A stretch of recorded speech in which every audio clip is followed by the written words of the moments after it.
कांग्रेस के सत्ता में आने से पहले घोषणा पत्र जारी कर कई वादे कांग्रेस ने किए थे और सत्ता पर काबिज होने के बाद कांग्रेस सरकार ज्यादातर वादे पूरे करने का दम भर रही है और बचे हुए वादों को जल्द पूरा करने की बात कही जा रही है। इस पर नेता प्रतिपक्ष धरमलाल कौशिक ने सवाल खड़े किए हैं। उन्होंने आरोप लगाया है कि लगातार कांग्रेस के मंत्री और पीसीसी चीफ कहते हैं घोषणा पत्र में किए गए कई वादों को उन्होंने पूरा कर लिया है, लेकिन सच तो यह है कि सरकार ने सिर्फ एक ही वादा पूरा किया है और वह है घर घर शराब पहुंचाना। साथ ही कौशिक ने चैलेंज किया है कि घोषणा पत्र को लेकर जिस दिन भी डिबेट कराना हो तो मैं उस पर चर्चा करने के लिए तैयार हूं। वहीं पीसीसी चीफ मोहन मरकाम ने कहा, भारतीय जनता पार्टी को इस वक्त कुछ सूझ नहीं रहा है, इसलिए इस तरह की बयानबाजी की जा रही है। अगर वे आमने सामने चर्चा करने के लिए तैयार है तो हमारा साधारण से साधारण छोटे से छोटा कार्यकर्ता तैयार है, वो भी पूर्व मुख्यमंत्री डॉक्टर रमन सिंह और नेता प्रतिपक्ष धरमलाल कौशिक के साथ चर्चा कर सकता है और उनके सवालों का बखूबी जवाब दिया जा सकता है। विपक्ष के पास कोई मुद्दा नहीं है। वो विपक्ष वाले तो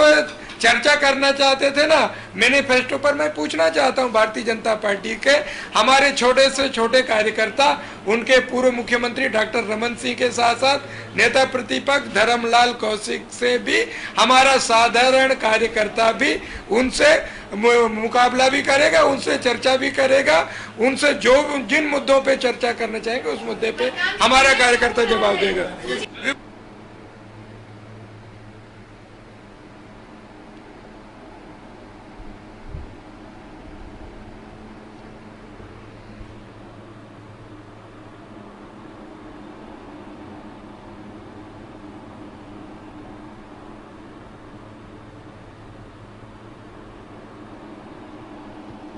2018 में जब छत्तीसगढ़ में विधानसभा चुनाव को लेकर माहौल बना था और कांग्रेस ने जब अपना घोषणा पत्र जारी किया था, उस वक्त कई वादे प्रदेश में विकास को लेकर, प्रदेश के सुधार को लेकर किए गए थे। अब उन घोषणा पत्र में किए गए वादों को लेकर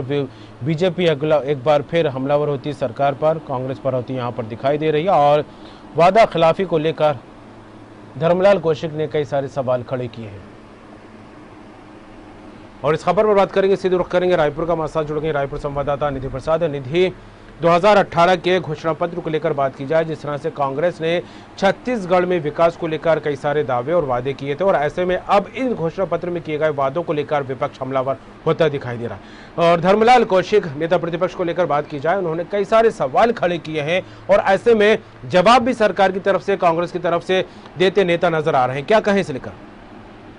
जी बिल्कुल, निश्चित तौर पर अगर बात की जाएगी तो कांग्रेस पार्टी में जहां लगातार अगर हम बात करें तो सत्ता में आने के पहले ही कांग्रेस पार्टी ने अपना घोषणा पत्र जारी किया था और उस घोषणा पत्र के अनुसार कई तरह के वादे जो है वो प्रदेश से किए गए थे। कुल 36 वादे जो हैं इस घोषणा पत्र के तहत किए गए थे। लेकिन अब कांग्रेस पार्टी की अगर हम बात करें, यानी कि सरकार की अगर हम बात करें, तो सरकार के ये दावे हैं कि 36 में से 25 वादे उनने पूर्ण कर दिए हैं और इसे लेकर अब भारतीय जनता पार्टी तमाम तरह के सवाल खड़े करने शुरू कर दी है। अगर इसके पहले की भी हम बात करें तो घोषणा पत्र को लेकर कई तरह से सियासी संग्राम देखे गए हैं, लेकिन इसके बावजूद भी अगर हम बात करेंगे, एक बार फिर नेता प्रतिपक्ष धरमलाल कौशिक ने इसे लेकर एक सवाल उठाया है और एक बड़ा सवाल उठाते हुए उन्होंने राज्य सरकार पर आरोप भी लगाया है कि 36 में से 25 वादों का तो नहीं पता, लेकिन एक वादा जरूर पूरा हुआ है और वो वादा है घर घर शराब पहुंचाना। तो मुख्य तौर पर नेता प्रतिपक्ष ने यह कहा है कि इस राज्य सरकार ने 36 में से जो 25 वादे के दावे कर रही है उसमें से केवल एक ही वादा पूर्ण किया गया है और वो है घर घर शराब पहुंचाना। इसके साथ ही नेता प्रतिपक्ष ने यह भी कहा कि एक डिबेट में ही मेरे साथ स्वास्थ्य मंत्री बैठे हुए थे टीएस सिंहदेव, उन्होंने इस वादे को लेकर कहा था कि 13 वादे स्पष्ट रूप से पूरे किए गए हैं और मैंने यही बात उनके सामने भी कही थी, केवल शराब पहुंचाने का वादा जो एक वादा है वही केवल पूरा किया गया था। इसके साथ ही उन्होंने राज्य सरकार और उनके मंत्रियों को चैलेंज भी किया है कि वो मेरे साथ डिबेट में बैठे और इन घोषणा पत्र के वादों को लेकर मैं इस पर चर्चा करने के लिए तैयार हूं और राज्य सरकार को बेनकाब करने के लिए भी तैयार हूं। लेकिन वहीं इस तरह के आरोप को देखते हुए पीसीसी चीफ मोहन मरकाम की उन्होंने भी एक पलटवार किया और कहा कि अब भारतीय जनता पार्टी के पास फिलहाल सोचने समझने के लिए कुछ नहीं है। 15 साल शासन करने के बाद भी जनता ने उन्हें 14 सीटों में लाकर सिमटा दिया है और एक तरह से भारतीय जनता पार्टी की बौखलाहट जो है वो उन्हें इस तरह से बयान देने पर मजबूर कर रही है। और सीधे तौर पर उन्होंने कहा है कि चाहे वो पूर्व मुख्यमंत्री डॉक्टर रमन सिंह हो या फिर नेता प्रतिपक्ष धर्मलाल कौशिक हो, हमारे छोटे से छोटे स्तर के कार्यकर्ता उनका जवाब देने के लिए पूर्ण तरह से तैयार हैं और किस तरह से कितने वादे पूरे किए गए हैं इसका भी जवाब देने के लिए हमारे कार्यकर्ता तैयार हैं। तो कहीं ना कहीं